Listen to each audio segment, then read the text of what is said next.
Okay, so welcome back to my this video lecture, and today in this lecture we will discuss the mean shortcut method of deriving the mean.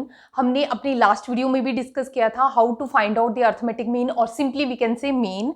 वहाँ पे हमने एक method जो था वो discuss किया था. वो बहुत ही सिंपल वे है मीन को फाइंड आउट करने का, जिसको हम बोलते हैं direct method. Okay, so today we will discuss the shortcut method. Shortcut method नाम से ही पता चल रहा है हम क्यों यूज कर रहे हैं, क्योंकि हमने लास्ट वीडियो में ये देखा है कि जब हम वो डायरेक्ट मेथड यूज करते हैं उसका फॉर्मूला था कि mean is equal to summation X divided by N. बहुत ही सिंपल फॉर्मूला था, बट उसमें क्या होता है कि जब हम समेशन लेते हैं, सारी टर्म्स का सम करते हैं, तो एक तरह से बहुत ज्यादा कैलकुलेशंस वहां पे बनती हैं. तो उसको सॉल्व करने के लिए एक शॉर्टकट मेथड जो है वो अपनाया जाता है. ये भी सिंपली क्या है, मीन को ही फाइंड आउट करने का एक और वे है, जिसमें हम क्या करते हैं, कैलकुलेशन को थोड़ा शॉर्ट कर देते हैं, ताकि हम जितनी बड़ी कैलकुलेशन होगी उतना ज्यादा एरर होने के चांसेस होते हैं. इसलिए क्या किया गया था, एक और मेथड जो है यहाँ पे यूज कर सकते हैं, जिसको बोलते हैं शॉर्टकट मेथड. तो इससे हम इजीली सॉल्व कर सकते हैं क्वेश्चन को. ओके, सो इसमें हम वो फॉर्मूला जो है वो डिस्कस करेंगे. ओके, सो लेट अस स्टार्ट. फॉर्मूला है शॉर्टकट मेथड. तो शॉर्टकट मेथड में मीन एक्स बार हमें पता है क्या डिनोट करता है, मीन, जो हमने लास्ट वीडियो में भी डिस्कस किया था. Okay, if you haven't watch that video yet, you have to watch that video first and then you can watch this video. I will provide the link in the description box, you can watch that video also. So let us start कि जो हमारा mean होता है उसको हम represent करते हैं X bar से. Okay, mean is represented by X bar. तो दैट इज इक्वल टू, यहाँ पे फॉर्मूला आता है A plus summation D divided by N. ये यहाँ पे फॉर्मूला बनता है. Okay, X bar is equal to A plus summation D divided by N. अब हमारे माइंड में ये क्वेश्चन आता है, what is A, what is D. Okay, N तो हमें पता है नंबर ऑफ आइटम्स या ऑब्जर्वेशन, जो हमने लास्ट वीडियो में भी डिस्कस कर रखा है. वहां पे एक्स होता था, जो एक्स ऑब्जर्वेशन थे उनका सम, समेशन एक्स. बट यहाँ पे क्या है, ए भी है, साथ में सिग्मा है डी डिवाइडेड बाय एन. अब ये चीजें हम डिस्कस करेंगे. What do you mean by this A is called as assumed mean. Assumed mean, हम क्या करते हैं, एक मीन अज्यूम कर लेते हैं. ठीक है, मीन क्या है, अज्यूम कर लेंगे. That is called as assumed mean. ये हम जब क्वेश्चन सॉल्व करेंगे तो हमें समझ आ जाएगा कि हम क्या बोल रहे हैं. समेशन डी, समेशन डी क्या होता है कि ये है डेविएशन, जिसको हम बोलते हैं deviation of item, deviation of item from x. Okay, इसमें से मतलब बोलने का है एक्स माइनस ए. ओके, तो डी क्या है, डी किसको बोलेंगे हम, इसको समेशन को हटा देते हैं फिलहाल. समेशन हमें पता है सम रिप्रेजेंट, पर डी क्या है, डेविएशन, जिसको हम बोलते हैं एक्स माइनस ए. एक्स माइनस जो हमने अज्यूम किया मीन, जब उसमें से हम एक्स में से जब अज्यूम्ड मीन को माइनस करेंगे ना, तो हमें वैल्यू आएगी डी की. अभी हम करेंगे ये. ठीक है, एन क्या है, this are number of items या ऑब्जर्वेशन जो भी हमारे पास दी गई है, जैसे यहाँ पे 10 दिया गया है. ठीक है, सो लेट अस स्टार्ट. तो डी की वैल्यू हम फाइंड आउट कर लेते हैं कि what do you mean bye D. तो डी क्या है, एक्स माइनस ए. पहले तो हम चलेंगे कि अब यहाँ पे x तो हमें दे रखा है, ये x की वैल्यूज है, तो d कैसे निकलेगा, x माइनस ए. बट हमें a जो है वो अज्यूम करना है, कि अज्यूम मीन जिसको हम बोलते हैं. अब देखो यहाँ पे 10 वैल्यूज हैं. मोस्टली क्या होता है कि जो मिड में जो वैल्यू है उसको हम अज्यूम कर लेते हैं मीन. जैसे हमने यहाँ पे 4840 को अज्यूम्ड मीन जो है वो अज्यूम कर लिया.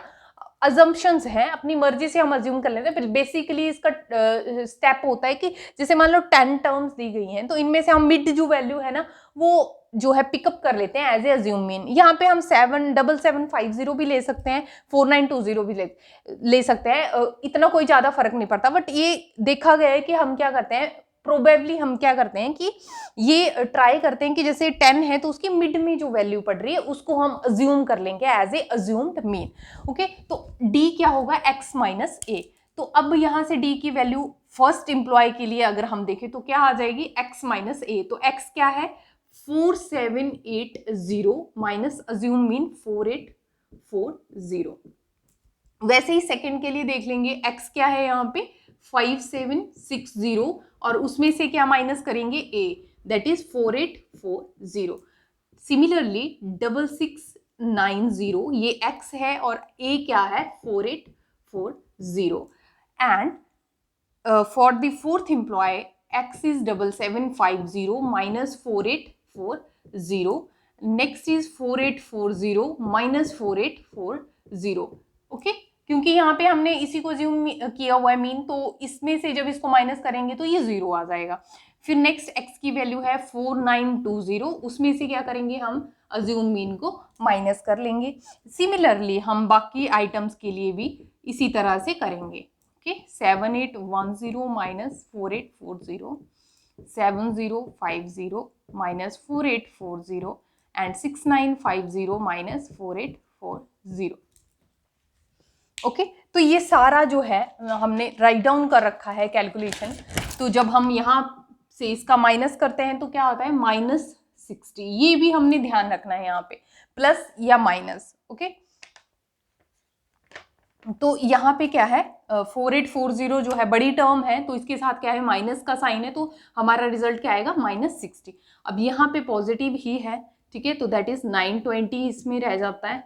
और नेक्स्ट के लिए आ जाता है 1850, सिमिलरली 2910, और यहाँ पे तो हमें पता है 0 है, और यहाँ पे है 80, then 1260 and then 2970, 2210 and 2110।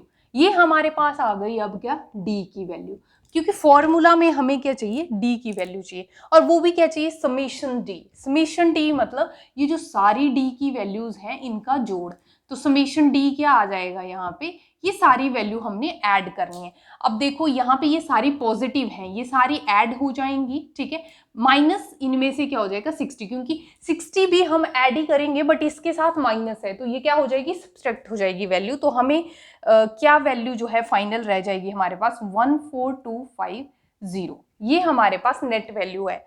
Summation D की वैल्यू क्या आएगी 14250। अब फॉर्मूला से हमारा x बार निकल जाएगा, तो x बार की वैल्यू क्या आएगी a। अब हमारा मीन फाइंड आउट करेंगे, तो मीन का फॉर्मूला है a plus summation d upon n।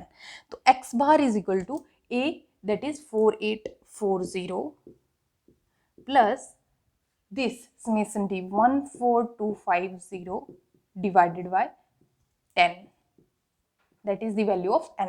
तो यहाँ पे ये कैंसिल हो जाएगा and the net value is 6265। तो हमारे पास मीन क्या आ गया 6265। तो ये हमारा आंसर है।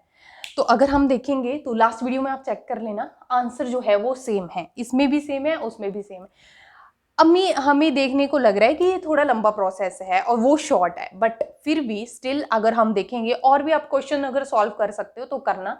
तो हम ये देखेंगे कि जो शॉर्टकट मेथड है इसमें कैलकुलेशन थोड़ा जो है वो शॉर्ट हो जाती हैं, थोड़ा सिंप्लीफाइड हो जाती हैं, ओके। जबकि दूसरे मेथड से जो हमने लास्ट वीडियो में डिस्कस कर रखा है, फर्स्ट जो वीडियो थी लेक्चर 1, उसमें क्या होता है कि वो कैलकुलेशन जो है फॉर्मूला शॉर्ट है बट जो कैलकुलेशन है ना वो बहुत ज़्यादा बड़ी बड़ी कैलकुलेशंस बनती हैं जिसमें एरर होने के चांसेस होते हैं। तो इसीलिए शॉर्टकट मेथड को ज़्यादा जो है वो बेस्ट माना जाता है। निकाल हम किसी भी, इसीलिए हमने सेम क्वेश्चन लिया है इस मेथड में भी, क्यों, यही दिखाने के लिए कि जो हमारा आंसर है ना वो तो सेम ही है। मीन आप किसी मेथड से भी निकाल लो सेम रहेगा, बट ये सिर्फ इसीलिए मेथड बनाया गया है ताकि हमारी कैलकुलेशन जो है वो सिंप्लीफाई हो सकें, ओके।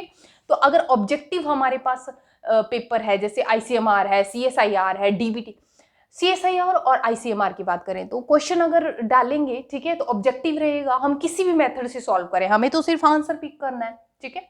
बट हाँ, अगर हमारा सब्जेक्टिव पेपर है, जैसे BSc में बायोस्टैट है, MSc में हम बायोस्टैट की बात, तो वहाँ पे ये पर्टिकुलरली भी पूछ लिया जाता है कि शॉर्टकट मेथड से डिराइव करो, तो हमें क्या है ये फॉर्मूला भी याद रखना होता है, सब कुछ हमें ध्यान रख के कैलकुलेट करना है। बट हाँ, ऑब्जेक्टिव में ये प्लस पॉइंट रहता है कि हमें पता है कि हम जिस मेथड में कंफर्टेबल हैं कैलकुलेशन करने हैं हम वही यूज करते हैं। तो मोस्टली शॉर्टकट मेथड को ही यूज किया जाता है क्योंकि उससे कैलकुलेशन सिंप्लीफाई हो जाती है।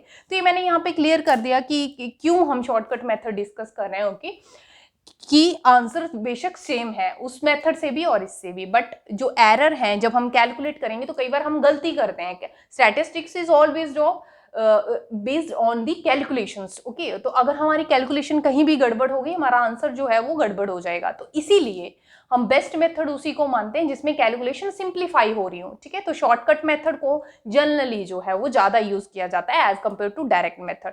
तो यही हमने डिस्कस करना था इस लेक्चर में। धीरे धीरे वन बाय वन हम मेथड जो हैं वो डिस्कस करते जाएंगे। Okay, so stay tuned with me and do subscribe the channel. Thanks for watching.